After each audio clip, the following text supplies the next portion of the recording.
Good morning. Welcome along, everybody, to In Control Scotland's.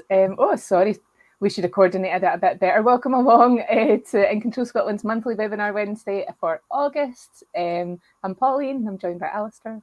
Hello. And today we are going to talk about, in quite a lot of detail, about a piece of research that we've just published on Option 2. How are we doing with Option 2 and individual service funds? And we'll be joined by the wonderful Lou Close, who is waiting in the wings to come and chat more.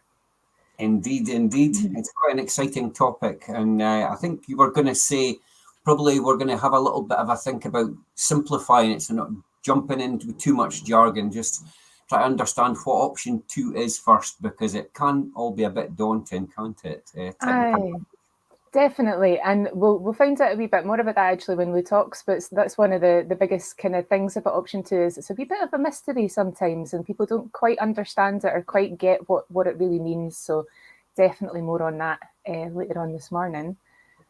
But we've had a busy old month, haven't we, in the month of July? We have indeed.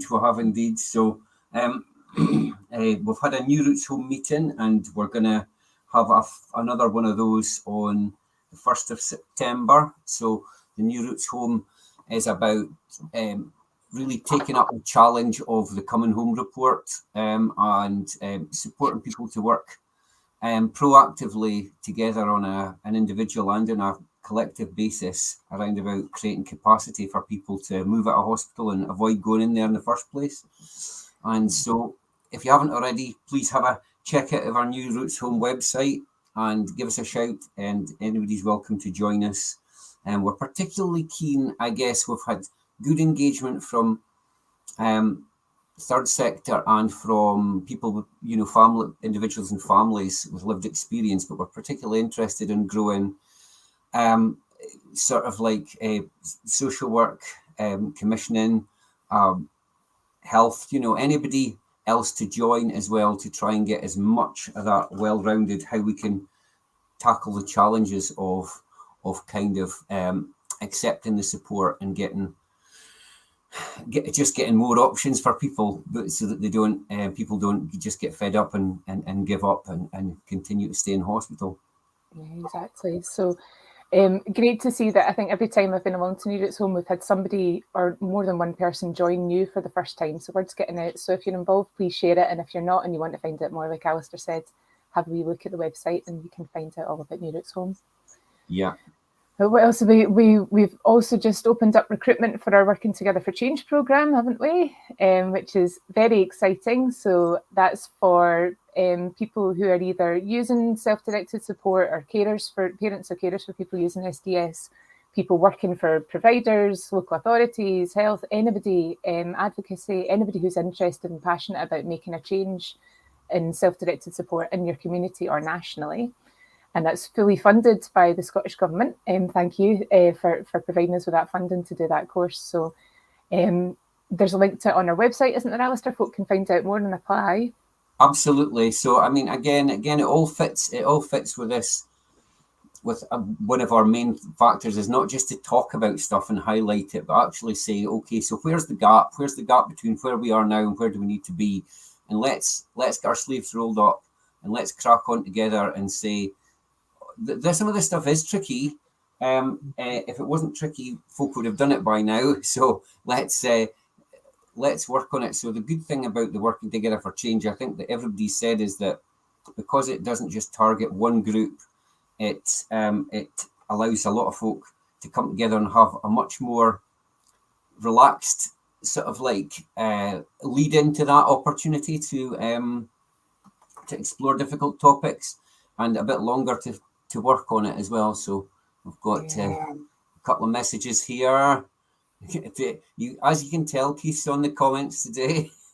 Hi, Keith. We've got Emma joining us as well. We'll share the Working Together for Change info with all the parents we work with. So that's brilliant. If you can share it far and wide, that's really helpful, because and I know that one of the things we've said is that sometimes people get anxious about something like this. What's expected of me? Is it going to be too hard for me? All that kind of stuff. And it's absolutely not. You can come and chat to us at any time. We're going to do a few frequently asked questions sort of videos But absolutely, if there's anything you're worried about the support, about the transport, about what's expected, absolutely get in touch with us. We're quite happy to chat it through. Yeah, absolutely. And we'll be publishing more stuff on our social media and on our website for all of that. And Martin's saying that's what we need, multidisciplinary workshops. Nice to have you along, Martin. Thanks for joining us.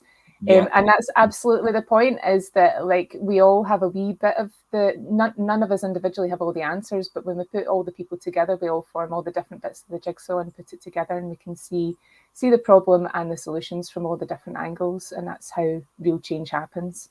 Mm-hmm. Very exciting. And another thing that you spotted just recently was the Equality and Human Rights Commission have just come up with a bit of research. I might even be able to share the screen and show it. Let's see if we can. Self-directed support and personal outcomes. So it was an interesting piece of research. It just landed in my inbox yesterday, so haven't had a read through of it.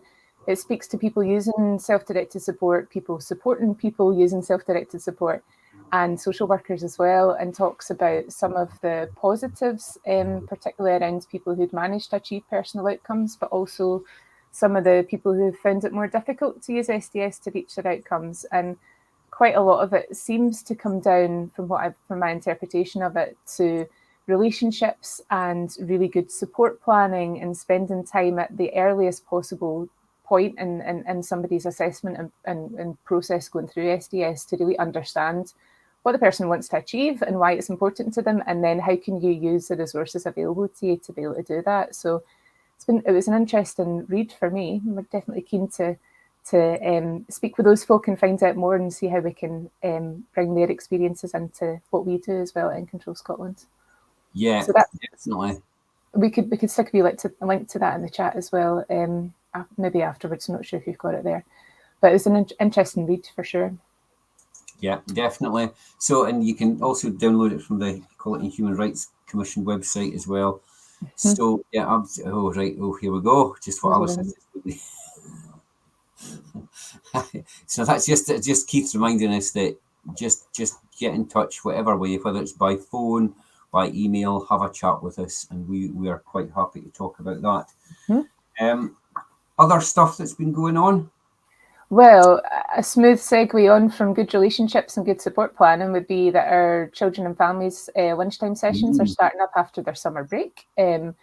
We will be having that, when is it? The Thursday, the 25th of August at 12 o'clock. And that's going to look at new relationships and social work and social care. So really looking at relationship-based practice and how that's really the corner. Oh, there's smooth as. We've got the link to the EHRC website with the research.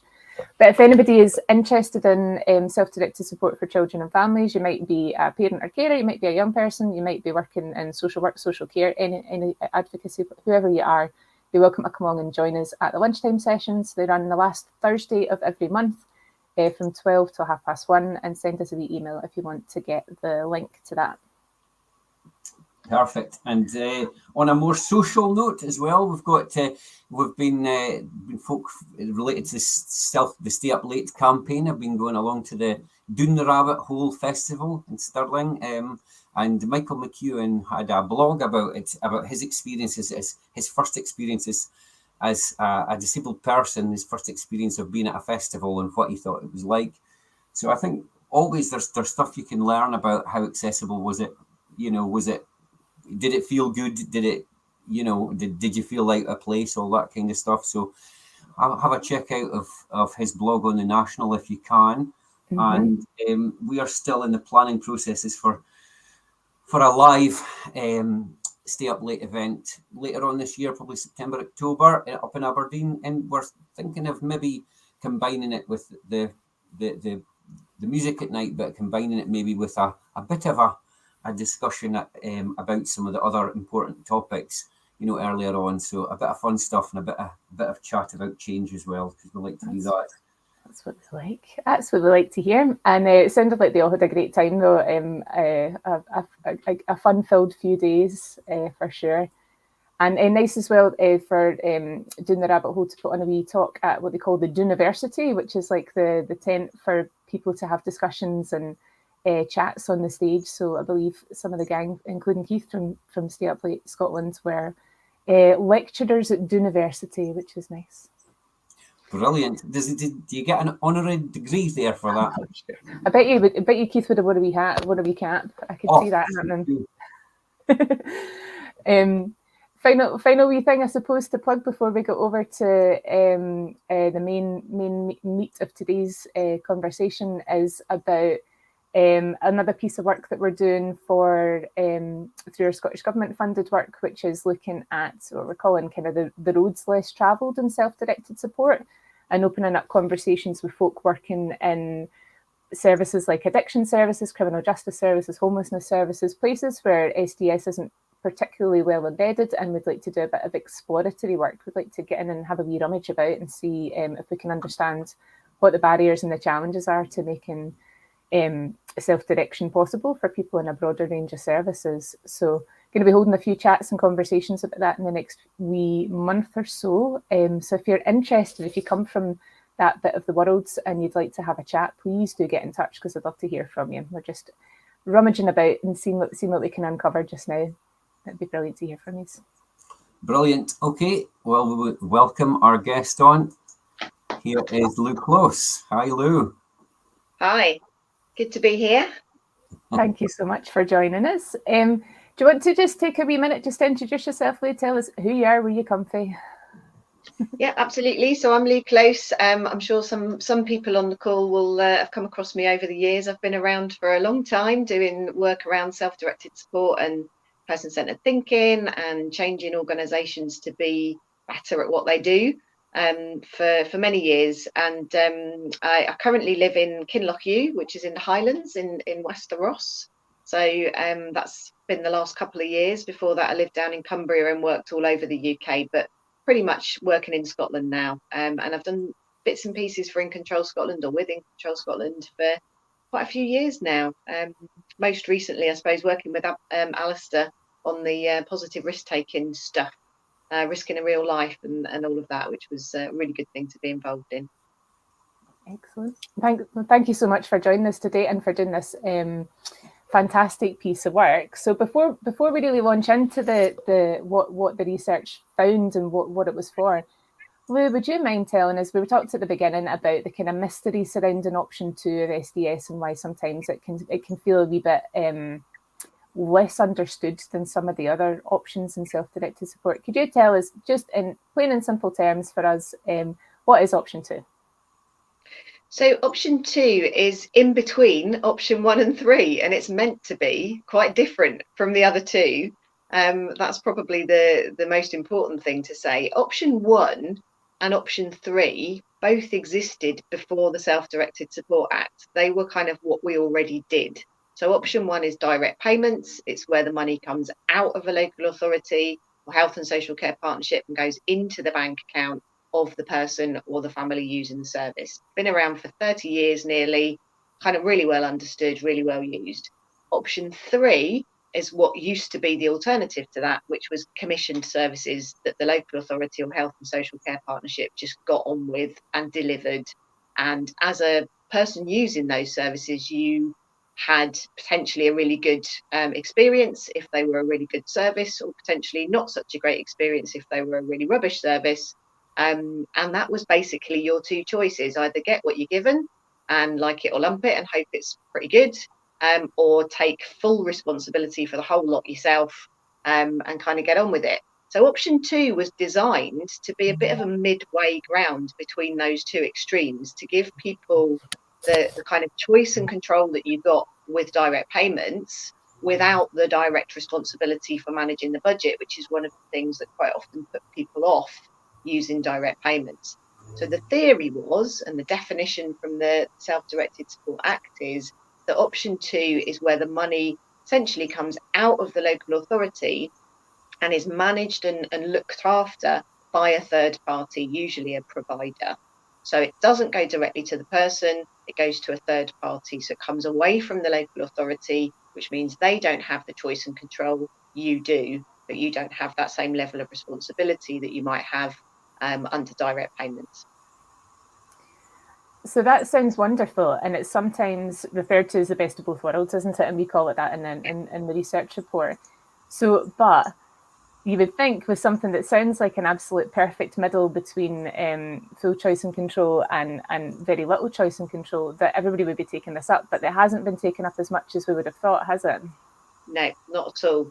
And what we discovered, or what we felt, was that there are actually lots of examples out there. There are lots of case studies and examples of individuals and families who've done fantastic and wonderful things using option 2, or what we sometimes call it an individual service fund, an ISF. There's some really good examples out there of people that have done excellent things, but what we kind of felt was, or we wondered was, are they the exceptions rather than the rule? Are they the kind of I've worked in a lot of local authorities, and I've worked in a lot of provider agencies, and we used to have a saying that the squeaky wheel gets oiled. And I guess what I mean by that is, if you were if the situation was either really complex and difficult and unusual, or the person or family were really good self-advocates and shouted up a lot and said, no, this isn't good enough, then that situation might get resolved through a really creative and innovative process, and they might use option 2 for that. But what we kind of wondered was, but is it actually happening across the board for people, or is it just in those exceptional cases? So yeah, it's also been described as the missing piece of the jigsaw. Absolutely, yeah. I think that's a really good way of putting it. So what we wanted to do is we wanted to kind of find some areas, some regions across Scotland where it was more business as usual, where option 2 was regularly used, routinely used for people. And what we discovered was, yeah, it isn't really. Even in those areas where that came forward and that we've worked with 6 different areas over the past several months. Even those areas, when you look at the numbers, the percentages of people that are using option 2, they're really, really small compared to people that are on option 3, which is the vast majority in most cases, or that are using option 1, direct payment. Mm-hmm. So really, I suppose the point of this research was to find out why. Why is that happening? Why is it not happening? Why? And what kind of percentages are we talking about here, Lou? Is it like 1%, 2%? They're down in the kind of single figures. So we're talking about 4 and 6 and 7% of overall people that are using the service. So for every 100 people that are using services, 4 or 5 or 6 of them might be using an option 2. And that's pretty low, really. And that's the 6 local authorities that we've worked with who say and are, doing really good work around option 2. So it kind of makes you wonder what's happening in the ones that we haven't worked with, which could be doing loads, but chances are I think they're probably doing a lot less. Yeah, absolutely. So that is one of the things, isn't it, that we've heard about self-directed support generally a lot of the time, isn't it, that individual responses are still too much driven by either the quality of the relationship or the skills and knowledge and confidence of the people who are describing it, or the ability to continue to ask the questions and to frame things in a certain way that will ensure that people come back to you. I mean, coming back to that risk in a real life that we did before, one of the points that we made in there was that we had to identify what the risk was of doing nothing or not doing the thing that was being asked for, and that to be equally as well recorded as the point of doing something that was being asked for, because quite often there'd be massive risks of not taking things forward, and a lot of the time we see that balance isn't really there, and that sometimes people are left without things for a long period of time. We've got another comment here from Jim. 9 years down the road, option 2 is not more mainstream. So why do you think this is? So that's Jim asking. Well, That's jumping straight into the kind of report, really. So if we want to get into the kind of detail of it, I guess now's the time. Yeah. Absolutely, yeah. So, like, I suppose as a first point, who did you speak to Who in did this? we Like, work when we're with? Yeah. So we worked with 6 different areas. So we worked with Aberdeenshire, East Ayrshire, Edinburgh, Falkirk, Highland, and Scottish Borders. And those authorities, those 6 areas, were chosen by a combination of means. So we put out, In Control Scotland put out a request. Does anybody want to come and play with us on this? We also contacted people that we knew were already doing quite a lot of work on it.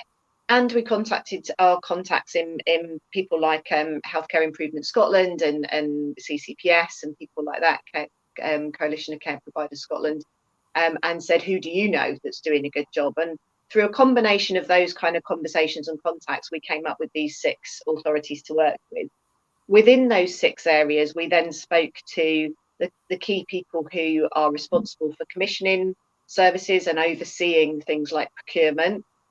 We talked to social workers and frontline workers who have a variety of different titles, but people who are basically working with individuals and families.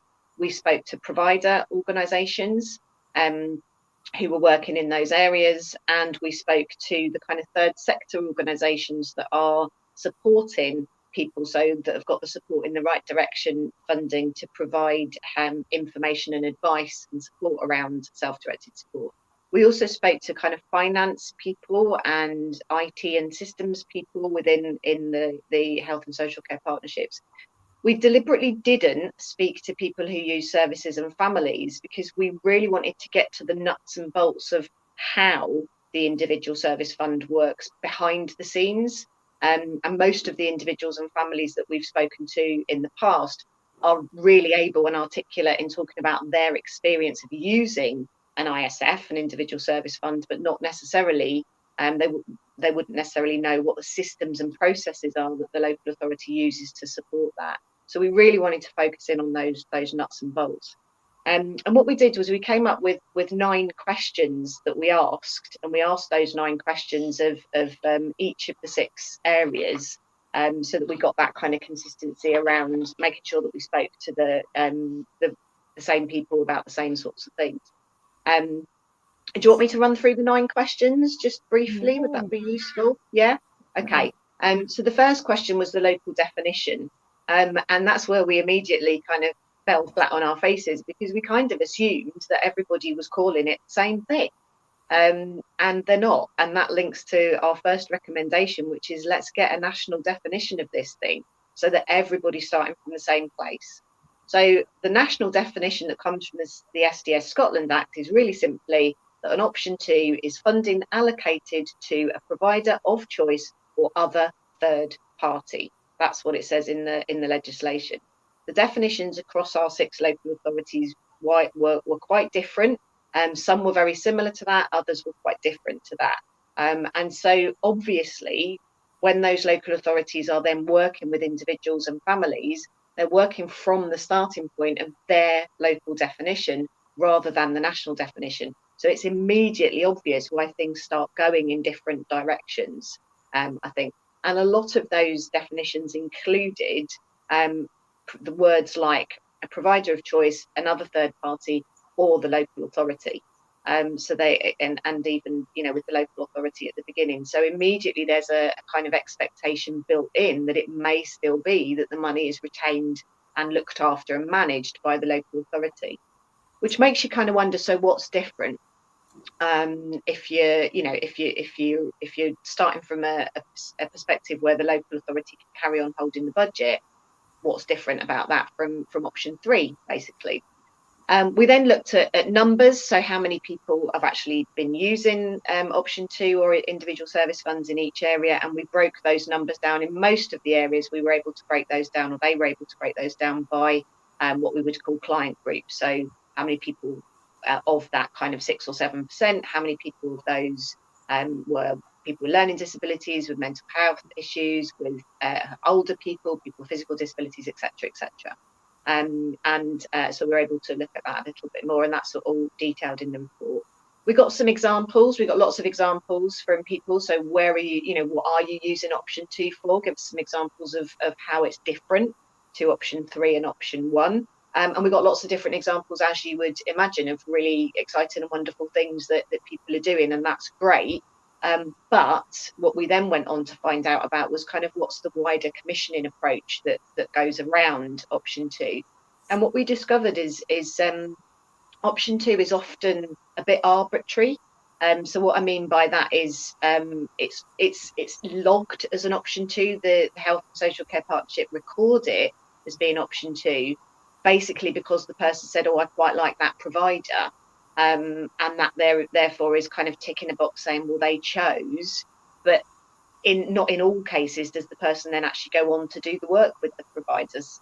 Sometimes the social worker and the commissioning officer still dictate kind of how the package works out, which kind of feels a lot like option 3, really. What we also heard a lot of people saying was people spoke about things not being in the spirit of the Act. So it's kind of, it's option 2, but it's not really in the spirit of the Act, which was quite useful. Aberdeenshire has now closed all elderly day centres for good. Option 3 was this report before that decision. I'm not aware of that, Martin. I'm not aware of that part of the process up in Aberdeenshire, I'm afraid. So I don't know how it's related or not. But something to kind of dig into, I guess. I suppose the other thing about the keywords of provider of choice, absolutely. And what we also found was that when I use the term arbitrary, sometimes option 2 is what's chosen, using my little air quotes there, by the person because it's the only option. So there were a number of examples given where somebody had an assessed care need, care and support need, and there isn't an option 3, probably similar to what's just been put up there. There's no daycare provision because they've all been closed. So there isn't an option 3.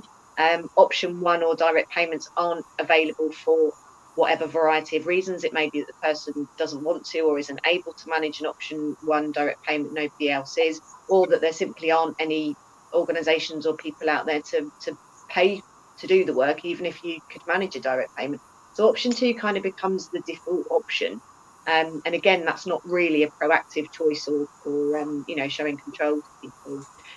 So it was really interesting to kind of dig into all of that. And what we discovered as well in terms of the wider commissioning approach was that there's quite a lot of difference, and people, a lot of areas are still using frameworks. Some areas had frameworks for, so like an approved provider list for option 2, as well as for option 3, which kind of feels a bit or a lot restrictive to say, well, you can have this option 2, which is lots of choice and control, but actually you can only choose from these people that we've already decided are kind of okay. And that kind of links back to what Alastair was saying really about risk, and risk came up a lot. The area's appetite for risk really dictates how far they go. Really classic example was that came up and is dug into a little bit more in the report, is using option 2 to employ self-employed workers. And some of the areas that we spoke to said, yeah, absolutely no problem, don't have an issue with that. We give people a little bit of guidance and, off they go. Others were saying, no, our legal department say it absolutely isn't acceptable, we can't do it, won't do it, whether it's option 2 or option 1 even. So real difference across just 6 different health and social care partnerships in Scotland, which again begs the question, what about the rest? What about the other 20, 26 or whatever it is? So we also, other questions that we asked about how option 2 is managed in terms of brokerage or a similar type function. Aberdeenshire, it's already been mentioned. Aberdeenshire is one of the places that uses, I guess, what we might in Control Scotland consider to be the model approach for an option 2 or a self-directed, an individual service fund. And that is that the budgets are all handled by one organisation, and Cornerstone in this case, who don't provide services to people under option 2, but they do hold the budget and manage it for them. And Aberdeenshire have got a really clear contract with Cornerstone. It's been in the making for about 5 years, and it's continuing to be a bit of a work in progress. But that is a really clear situation. If you choose option 2, we will give the money to Cornerstone, and Cornerstone will help you and work with you as the individual or family concerned to work with providers and other organisations, buy what you need, spend the money in the ways that make sense to you and your support plan. So just thinking about some of the points that you've raised there, and just going into them a bit more. One of the things, obviously, one of the challenges when you're trying to do a bit of work like this is to get people to talk to you, because there's an anxiety when everybody's doing it different and nobody's really got it sussed. That, you know, that when you start sharing, that people are going to start saying, well, that's not good enough. But I guess the whole thing about In Control Scotland and our approach is about share. It should be a safe space. We are going to challenge and we're going to push for better, but we'll do it together. It's not about blame. And I think that one of the things that you've identified there is that if we can share those good examples of things where the sky hasn't fallen in, despite, you know, using, you know, things like, you know, self-employed workers. I mean, I've helped to set up a cooperative in the northeast of Scotland, and the original answer in the northeast was, we are just not using them because, you know, there's, you know, it could be dodgy. How do we check? We asked what checks people wanted. We set them up, and now there's a lack of people to provide it. You know, the people have been so happy with the services. So that's an example. I think one of the other things that's quite interesting that I picked up from your findings was there are some actual active disincentives that are set up by some of the systems, and we've identified this before with things like option 1. You know, this idea of hours. If everything's just done in hours and you're entitled to a different hourly rate for option 1, 2, and 3, then the issue is that you know, you can get more service from option 3 because it's the same number of hours, and that doesn't make any sense. And that's because the whole idea is you get an amount of resource and you make the best use of it. It's not like, it's a bit like saying you can have 10 items from Marks and Spencer's, you can have 10 items from Lidl's. You know what I mean? It just doesn't make sense. You know. Just wondered if you wanted to say anything more about that. And we talked in each area about cost and about whether there was a kind of management cost attached to people using option 2 or an individual service fund. Exactly that, Alastair. And you know, in some areas that was one of the things that was a bit of a barrier, because there was no facility necessarily to pay an additional charge. Other areas where the provider comes along and says, yeah, we need a bit of extra money to manage this. It's kind of built into their hourly rate. So it was a bit of a fudge in some areas. In other areas, it's kind of like, yeah, well, this is accepted. And obviously in the Aberdeenshire example, that contract has been given to Cornerstone, so they get paid to do the work.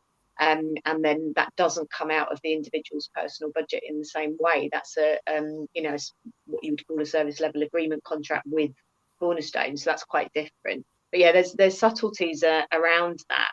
I think that really do make a difference to people. And you know, there are some areas where the hourly rate is different if it's option 3 or option 1 or option 2, and obviously that is a baked in disincentive. But we're talking about hourly rates here. So user experience of Cornerstone, not so nice to be polite, right? Okay.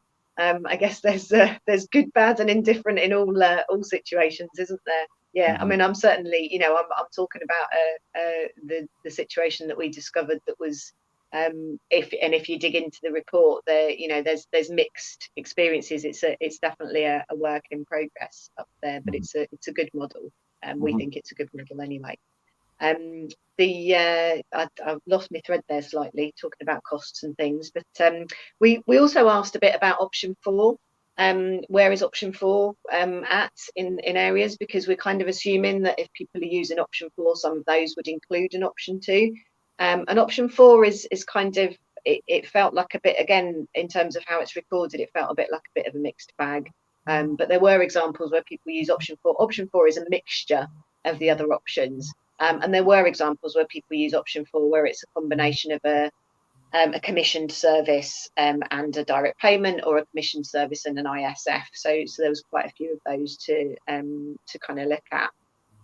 What we spoke about then to people were specifically what were the key things that needed to happen in order for them in their area to change, in order for them to make albeit a relatively small number, but to make option 2 much more widely available to people. What were the things that they needed to do and to have in place in order to make that change? And one of the things we had a separate question about, but which came up quite a lot under that discussion, was leadership. Was that if you've got really clear from the top of the organisation leaders cited on choice and control and pushing and driving the agenda, then it works and it starts to happen. Where you've got senior leaders or leaders further down the kind of chain of command that aren't cited on it, it tends to happen a lot less. And one social work practitioner that I spoke to actually said, you know, if your manager's not asking you how many option 2s you've got, then you're not going to focus on pushing your option 2 numbers up. And you know, that's kind of obvious, I guess, to many of us.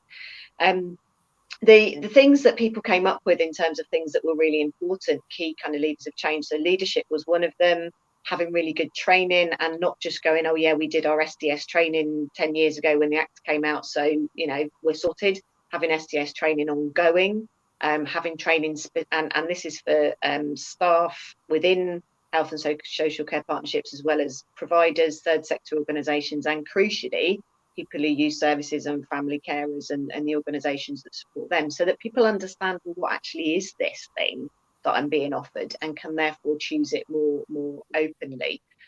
People talked about having training specifically around option 2 being really helpful, so pulling it out of the overall SDS training and talking about option 2 specifically. And certainly in the areas that we worked with, that is something that happens, which perhaps is linked to why they're further forward in doing some of this work than other areas.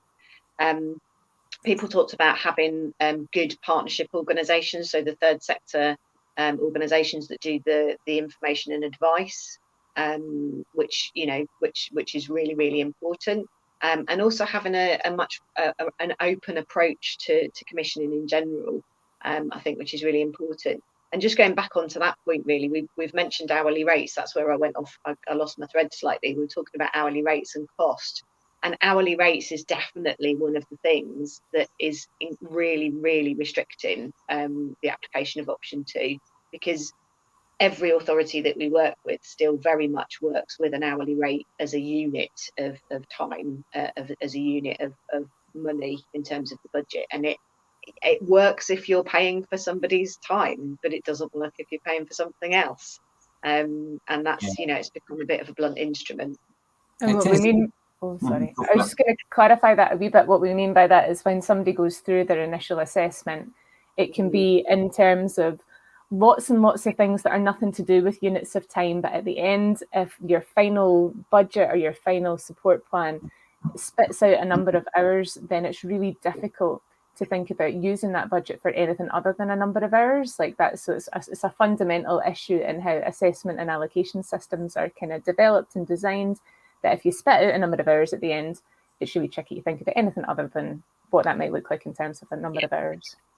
Exactly. Yeah, I mean, I've had experience of somebody losing a service that was a respite service, which was not listed as part of their budget. So it wasn't counted. It was like, oh, well, that's not part of your budget. I said, but it's not free, is it? So you know what I mean?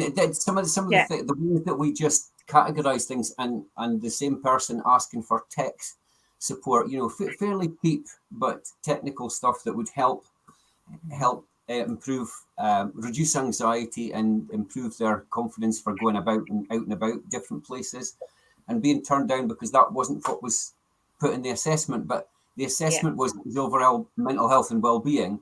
And although, you know, so it's that thing, if we don't get right at the start, we end up just pushing ourselves down the idea that this is something different, when it's not. If we start with a really good assessment that focuses on outcomes, then there should be much less. And I think that's one of the things that you really focus in on is the autonomy, the need for people to back off and let the people who know best and who are most connected to say, if it's within the budget and it meets the outcomes, let folk crack on, because that's been proven to have really good results. Definitely. And where we saw examples of option 2 working really well, people were able, the support plan that had been agreed with the individual was wide enough in terms of outcomes for them to be able to flex and change. So examples that were given were where the support plan says, you know, that there's an outcome around healthy living, that somebody wants to you know, use part of their personal budget individual service fund to get more healthy, or remain healthy. Even though they began by using the money to perhaps pay for a gym membership, when that didn't work out for whatever reason, or one example was given during COVID, the gyms were all closed, the person could just say, right, okay, well, instead of using that money for that, I'll buy myself a treadmill, or a you know, a static bicycle for my house or something like that. Now, in areas where the support plan was more prescriptive and had actually said gym membership, the person had to go back via the social worker to get that change agreed.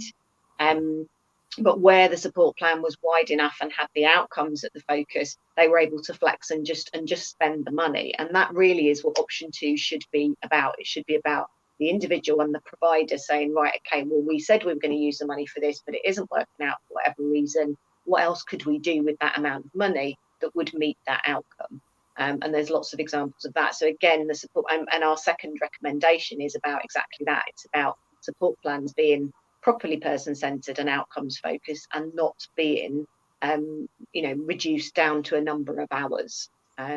Too many social workers feel like they're on a treadmill already. Yeah, I mean, the social workers that I spoke to, you know, some of the social workers that I spoke to were so passionate about option 2 and so passionate about pushing it for people, because they can see, and Pauline, you said this right at the beginning, it's the best of both worlds. It is the right fit for so many people where the commissioned services just aren't okay for them. They're not what they need, and they don't, or you know, they don't want or aren't able to manage a direct payment. Option 2 is the perfect, you know, the mix, the best of both worlds.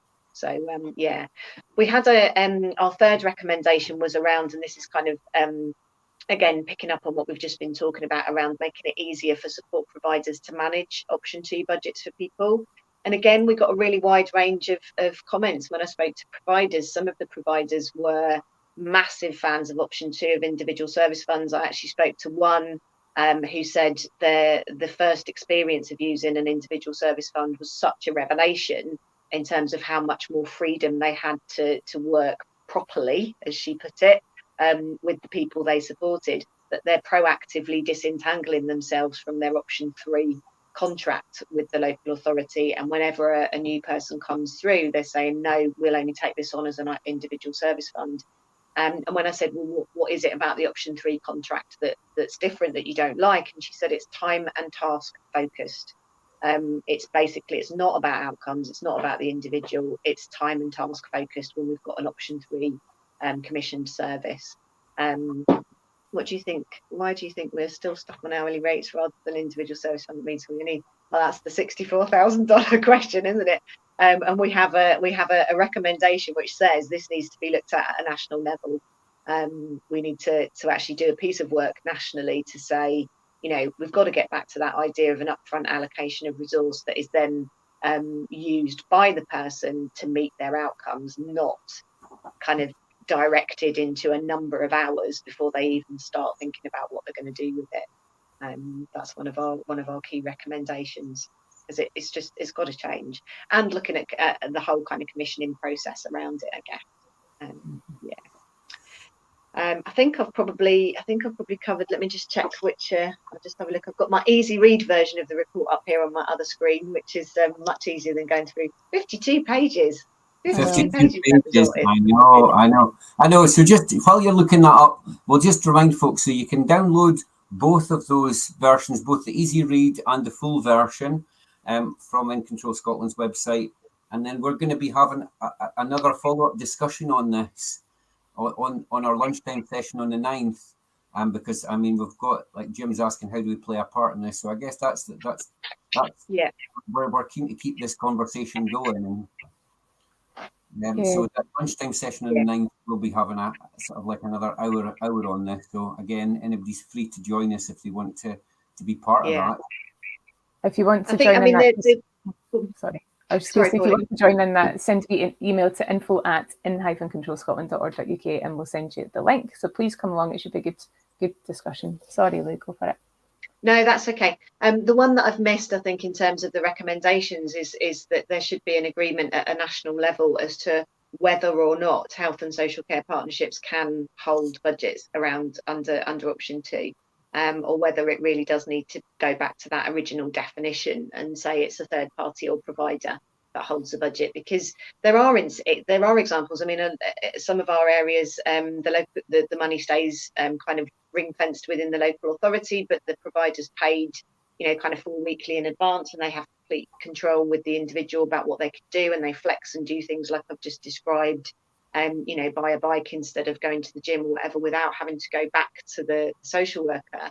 So in a sense, in those areas, the fact that the money hasn't come out to the provider in what we would necessarily consider to be an option 2 doesn't really make any difference. They're still getting that choice and control.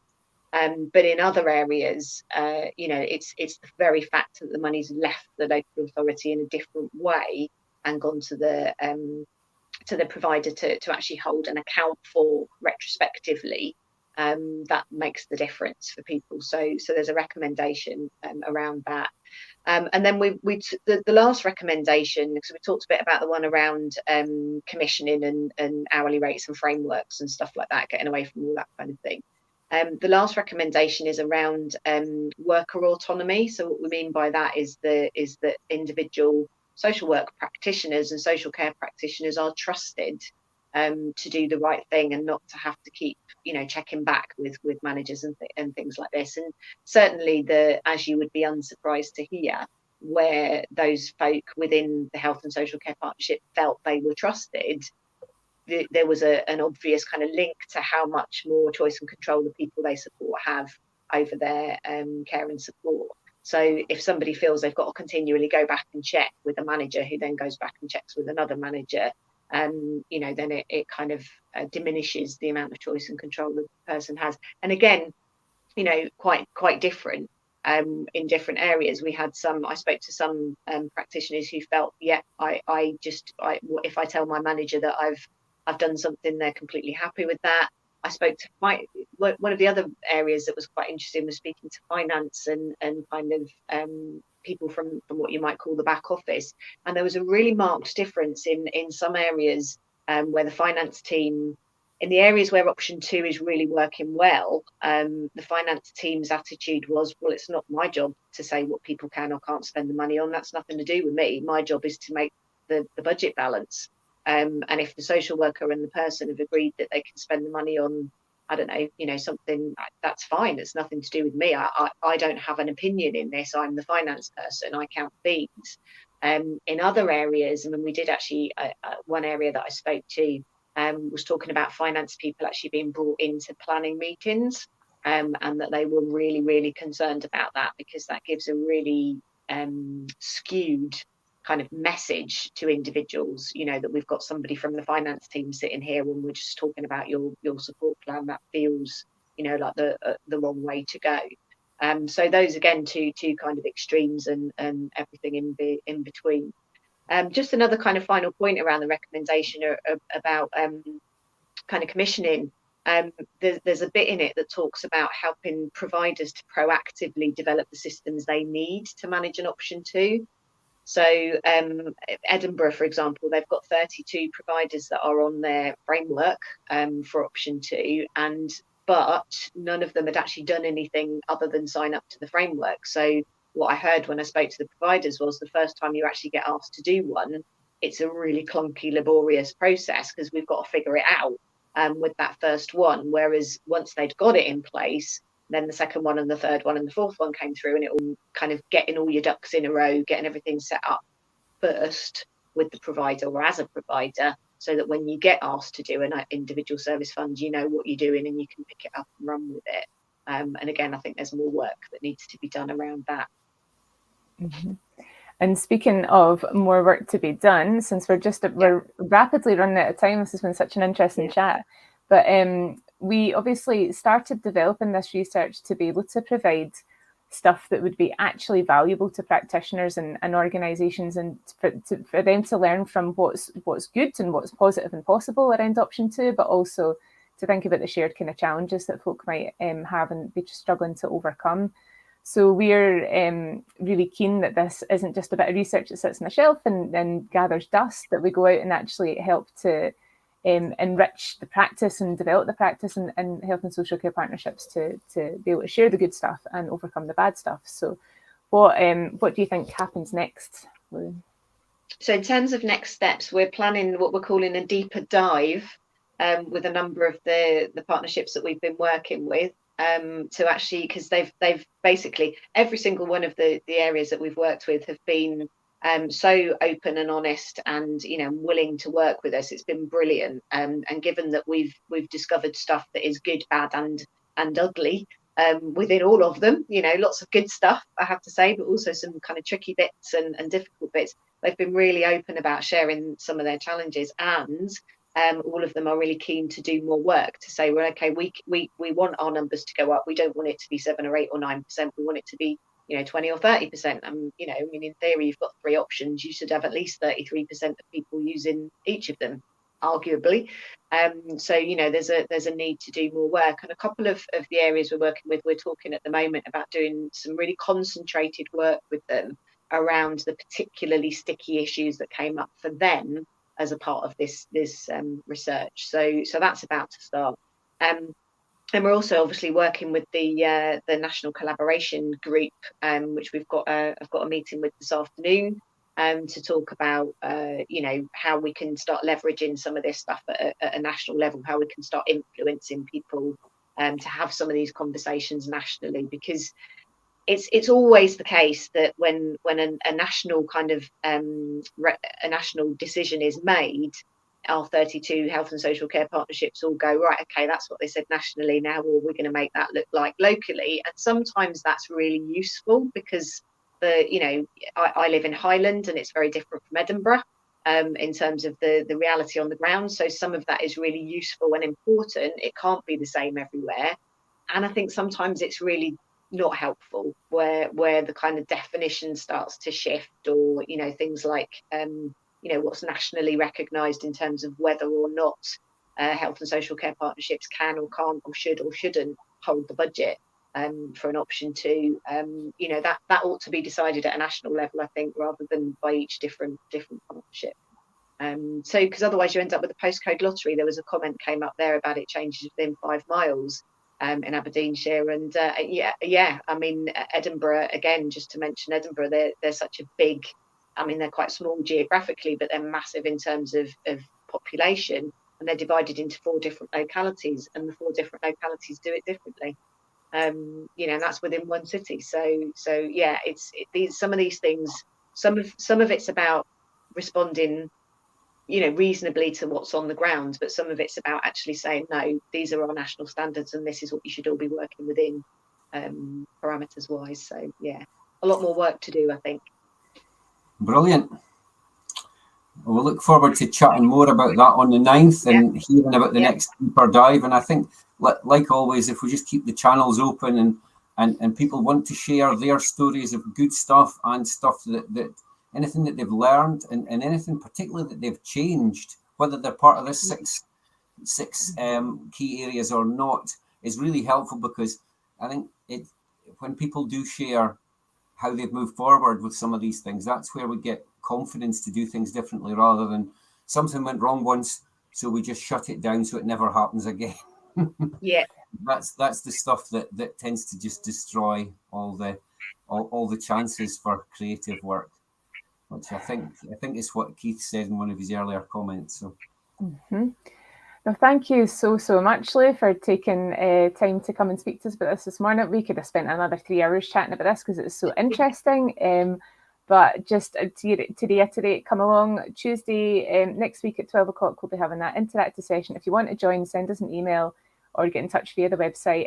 Hope to see you all there, as many of you as possible, and hopefully to get to speak to lots of you more about your experiences of option 2 and how we can make them better and make it more widely implemented. So we have run out of time.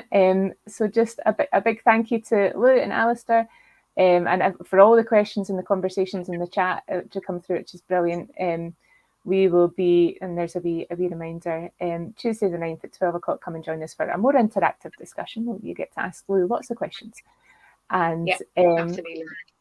And we'll see you for our next webinar Wednesday in September, believe it or not. I know. Wow. Cheers, then. Right. See you all. Bye. Thank you. Bye. Bye-bye.